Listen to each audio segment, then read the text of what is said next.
Assalamualaikum, hello ducks.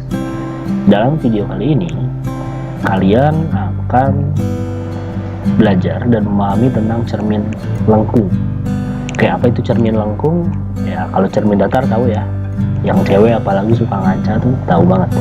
Cermin lengkung itu cermin yang permukaannya jelas tidak datar. Melengkung, apakah melengkung ke dalam atau melengkung keluar? Kalau melengkung ke dalam berarti dia cermin cekung. Kalau mau keluar berarti dia cermin cembung. Di sini langsung aja. Di sini ada dua penjelasan ya. Yang pertama adalah cermin cekung dulu. Oke, cermin cekung ini adalah cermin yang negatif. Positif ya. Cermin positif. Cermin positif. Kenapa positif? Karena bayangan yang terbentuknya ada di depan cermin, ya, tidak di belakang cermin. Jadi ini cerminnya ngadep ke sebelah sana. Contohnya apa? Contohnya adalah di sendok salah satunya. Jadi kalau kalian coba lihat di sendok, maka bayangan kalian itu akan terbalik. Nah, gitu ya. Bagaimana hubungan antara? Nah, di sini besaran-besarannya apa aja? Yang pertama itu adalah bendanya. Nah, dari benda ke cermin, jaraknya disebut dengan jarak benda. Ini nih, jarak benda, simbolnya S ya. Nah, dari bayangan, ini bayangan yang kuning ke cermin, itu disebut dengan jarak bayangan atau S aksen. Jadi kalau Bapak tulis, ini S, ini S aksennya. Oke, Dax. Dan jarak fokus. Nah, setiap cermin itu pasti mempunyai titik fokusnya. Cermin lengkung itu pasti punya titik fokusnya. Ini fokusnya di sini, jarak dari sini ke sini. Nah, itu disebut dengan F atau fokus. Bagaimana hubungannya? Nah, hubungannya ini dijelaskan dalam rumus ini. 1/F sama dengan 1/S ditambah 1/S aksen. Gitu ya. Nah, keterangannya udah ada di sini nih. Nah, gimana contoh soalnya nanti kita akan bahas ya. Kita lanjut dulu ke cermin yang kedua, yaitu cermin cembung. Oke, cermin yang kedua yaitu adalah cermin cembung. Di sini cermin cembung itu cermin negatif ya. Nah, kenapa negatif? Karena bayangan yang terbentuknya ada di belakang. Jadi kalau misalnya ini cerminnya ngadep ke sebelah sana ya, ngadep ke benda. Di benda bayangan yang terbentuknya bukan di depan lagi, bukan dipantulkan, tapi bayangannya ada di belakang seolah-olah. Sama kayak kalau misalnya kita menggunakan cermin datar. Jadi seolah-olah ada bayangan yang mirip kita di belakang. Gitu ya. Nah, contohnya apa nih? Kalau di SICC kalian sering melihat ini di simpang Tugu SICC ya. Nah, biasanya cermin cembung ini suka diletakkan di persimpangan jalan. Fungsinya untuk melihat di simpang sebelah sana ada mobil atau tidak, jadi tidak tabrakan gitu ya. Oke, hubungannya sama, rumus hubungannya sama. Di sini nanti ada istilah jarak benda S. Nah, ini jarak benda ini nih, ini S. Terus ada istilah jarak bayangan di sini, jarak bayangan S aksen, dan ada juga jarak fokus. Nih fokusnya, maka jarak dari sini ke sini itu jarak fokus ya. Oh ya, lupa nggak dijelasin di sini. Ada istilah M atau istilah R, jangan M ya. Kita ganti aja M-nya dengan R. Apa itu R? R itu adalah jari-jari kelengkungan. Oke, R-nya itu adalah jari-jari kelengkungan. Nanti ada di soal nih. Kelengkungan. R itu besarnya berapa? R itu besarnya 2 kali fokus. Contoh, kalau fokusnya 5, R-nya ya dikali 2 10 ya. Kalau fokusnya 2, R-nya 4. Fokusnya 3, R-nya 6. Sekarang kalau misalnya dibalik, R-nya 7, F-nya 3,5 ya. Nah, dibalik, jadi dibagi.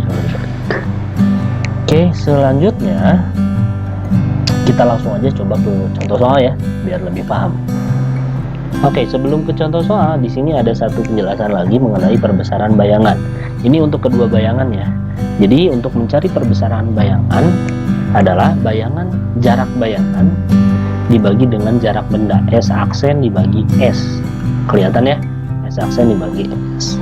Atau H aksen dibagi H. H aksen itu adalah tinggi bayangan. Ini nih, sebelah sini nih.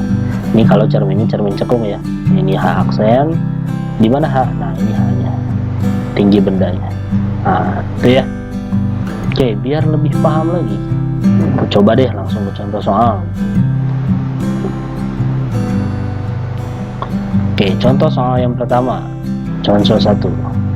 Cermin cekung berjari-jari 100 cm. Di depannya diletakkan benda berjarak 80 cm. Oke, di sini jari-jarinya kita deskripsikan dulu ya, seperti biasa. Kalau misalnya mengerjakan soal, apalagi soalnya soal hitungan, itu biasakan deskripsikan dulu. R, di sini R-nya adalah 100 cm. Terus di sini, nah, kalau ada R, kita dapat tahu F-nya dong. Nah, R itu 2 kali F. Kalau R-nya 100 cm, F-nya berarti 50 cm. Selanjutnya, benda berjarak 80 cm. Jarak benda berarti S ya. Oke, S-nya adalah 80 cm. Tentukan jarak bayangan yang terbentuk dan tentukan pula perbesaran bayangan. Oke, yang ditanya adalah S aksen. S aksennya berapa sih? Nah, oke, kalian masih ingat hubungan antara fokus, jarak benda, sama jarak bayangan? Hubungannya adalah 1/F sama dengan 1/S ditambah 1/S aksen. Nah, yang kita cari itu adalah 1/S aksen. Ini nih yang kita cari. Maka kalau kita mencari ini, maka si 1/S nya itu pindah ruaskan ke sebelah sana. Kalau di matematik ya, pindah ruaskan ke sebelah sana. Asalnya positif, pindah ke sana jadi negatif. Batasnya ini nih, sama dengan. Maka di sini 1/F kurangi 1/S itu sama dengan 1/S aksen. Baru deh kita masukin berapa fokusnya. Fokusnya di sini adalah 50. Dikurang 1/50 berarti ya, dikurangi 1/S nya 80 sama dengan 1/S aksen. Ini bisa nggak langsung nih? Kagak bisa ya, otomatis kita samakan dulu penyebutnya. Saya tulis balik di sini ya. 1/S aksen sama dengan 1/50 kurangi 1/80. Samakan dulu penyebutnya jadi berapa? Yang bisa dibagi kedua belah pihak. 400 bisa ya? 400 dibagi 50 kali 1. 400 bagi 50, 8 kali 1, 8. 400 bagi 80, 5 kali 1, 5. Tanaminnya dikataskan. Oke, didapatlah 8 dikurangi 5, 3 ya. 3/400. Itu 1/S aksen. Yang kita butuhkan bukan 1/S aksen, tapi S aksennya, Bung. Berapa? Oke, nanti dibalik aja. Simple. Balik jadi 400/3. Nah, gitu ya. Next, kita tentukan perbesaran bayangannya. Gimana cara nentuin perbesaran bayangannya? Ini inget-inget ya, S aksennya 400/3 cm ya. Selanjutnya adalah bagaimana cara menentukan perbesaran bayangan. Oke, rumus perbesaran bayangan yang tadi nih, M. Magnitude ya. M sama dengan nilai mutlak. Nilai mutlak itu artinya kalau yang di dalamnya negatif, maka nanti hasil akhirnya tetap positif. Cuma di soal ini belum berlaku, nanti di soal berikut. Oke, di sini S aksen dibagi S ya. Nah, masih ingat gak S aksennya berapa? S aksennya adalah 400/3 dibagi S nya adalah 80. Nah, ini susah nih kelihatannya, tapi mudah kok. Di sini kita rubah seperti ini, 400/3 dibagi 80. Biasanya kalau nggak pakai perberapanya di sini 80/1 ya. Nah, dibagi dengan pecah bisa rubah jadi kali. Caranya adalah 400/3 dikali, ini rubah posisinya ya. Rubah posisinya, diputar jadi 1/80. 400 dibagi 80 bisa dong. 400 bagi 80 berapa? 5 ya, 5 di atas nih. 5/3 sisanya. Jadi jawabannya adalah 5/3. Atau berapa kali 5/3? Kalau dibikin desimal jadi 1,6 kali ya, atau 1,6666. Mau dibulatkan silahkan. Pembulatannya kalau 6 naik ya, jadi 2 kali. Perbesarannya menjadi 2 kali dari semula. Oke, ini baru cermin cekung, belum cermin cembung. Next, kita lanjut ke cermin cembung. Oke, kita udah masuk di cermin cembung. Cermin cembung, ya cermin cembung ya sekarang. Bentar. Oke, kita udah masuk sekarang di cermin cembung. Nah, sebuah cermin cembung memiliki jari-jari kelengkungan 16 cm jika jarak bayangan ke cermin. Oke, jari-jari kelengkungan. Biasakan deskripsikan dulu ya. R-nya adalah 16 cm. Maka fokusnya adalah gampang, 8 ya. Biasakan bilang gampang aja dulu. Jika jarak bayangan ke cermin adalah 6 cm, itu S-nya ya.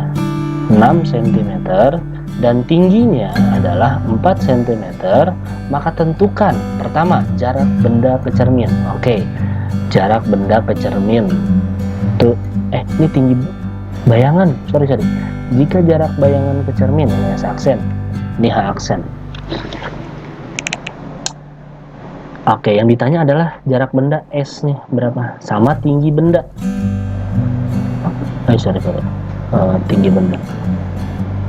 Jarak benda yang kedua adalah perbesaran bayangan, M-nya berapa, yang ketiga adalah H-nya berapa. 3 nih lah. Oke, nggak masalah, kita kerjain satu-satu. Yang pertama adalah nyari S-nya. Gimana nyari S? Oke, sederhana, kita gunakan cara manual yang tadi ya. Apa hubungan antara fokus jarak bayangan sama jarak benda? Itu ada di sini ya, 1/F sama dengan 1/S ditambah 1/S aksen, gitu ya. Maka kalau kita pengen cari 1/S aksennya pindahin ke sana jadi negatif. 1/F kurangi 1/S aksen sama dengan 1/S. Oke, pindahin ke sebelah sini ya. 1/S sama dengan 1/F. Oh iya, saya lupa jelasin nih. Di sini fokusnya nih cermin cembung. Ingat, cermin cembung itu negatif. Di sini tinggal kasih negatif aja di depannya ya. Maka di sini jadi 1/F, F-nya adalah negatif 8 dikurangi 1/S, S-nya adalah 6. Samain penyebutnya jadi 24. Oke, 24 dibagi min 8 adalah min 3 ya. Oke, dikurangi 24 dibagi 6 4. Oke, min 3 min 4 jadi min 7 ya. Min 7/24. Oke, itu min 7/4 24 itu 1/S, maka S-nya berapa? Balikin jadi 24/min 7, atau minnya bisa kalian taruh di depan ya, min 24/7. Oke, ini adalah jarak bendanya, baru satu loh ya, baru jarak benda, belum perbesaran bayangannya. Ingat-ingat nih, jarak bendanya min 24/7 ya. Nggak apa-apa, pecahan atau desimal pun mudah kok. Oke, selanjutnya adalah ke perbesaran bayangan. Mencari perbesaran bayangan langsung cepat S aksen per S ya. Oke, S aksennya berapa? S aksennya adalah jarak bayangan. Jarak bayangannya adalah 6 cm. 6 dibagi min 24/7. Min 24/7. Oke, ingat minnya kalau di dalam mutlak hasilnya jadi hilang ya minnya. Ini saya tulis jadi 6 dibagi 24/7. Oke, dibagi dengan pecahan bisa rubah jadi kali. Caranya adalah dibalikin. 6 dikali 7/24. Coret-coret, dapatlah di sini 4 ya. Oke, hasilnya jadi 7/4.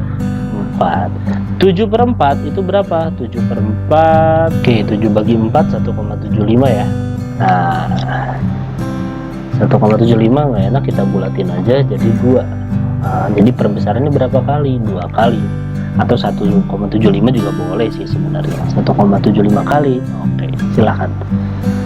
Selanjutnya adalah tinggi benda. Oke, tinggi benda ya. Nah, tinggi benda itu bisa kita dapat dari persamaan ini nih. Kan perbesaran itu ada 2 rumusnya ya. Yang pertama adalah S aksen per S, yang kedua adalah H aksen per H, dimana aksen itu tandanya bayangan. Kalau nggak ada aksennya, aksen itu corak di atas lah. Kalau nggak ada aksennya berarti itu benda. Nah, dua persamaan ini kita gabungkan jadi satu. Jadi S aksen per S sama dengan H aksen per H. Yang ditanya adalah H, tinggi benda. Kali silang aja. Di sini S aksen dikali H sama dengan H aksen dikali S. Pindahin S aksennya, maka H sama dengan H aksen dikali S dibagi S aksen. Oke, H aksennya berapa? Masukin. H aksen itu adalah tinggi bayangan. Tinggi bayangannya 4 dikali jarak benda. Oke, jarak benda tadi berapa ya? 24/7 ya. Jarak bendanya adalah 24/7, tapi minus. Oh, nggak apa-apa, minusnya dihilangkan karena di sini harusnya ada nilai mutlak nih ya. Nah, nilai mutlak di dalamnya. Dibagi dengan S aksen. S aksen itu adalah jarak bayangan. Jarak bayangannya 6. Ini 24 nya bisa dibagi 6 nih. Langsung 24 bagi 6 yang belah sini ya. Kalau dibagi 7 nggak bisa. 24 dibagi 6 dapatlah 4. 4 kali 4 16. 16/7. Maka didapatlah tinggi bendanya 16/7 atau 2,2 ya. Nah, 2,2 cm, sekitar 2,2 cm. Oke, itu aja. Panjang banget ya untuk bahasan tentang ini. Silahkan, selamat mengerjakan soalnya. Oke, good luck. Assalamualaikum warahmatullahi wabarakatuh.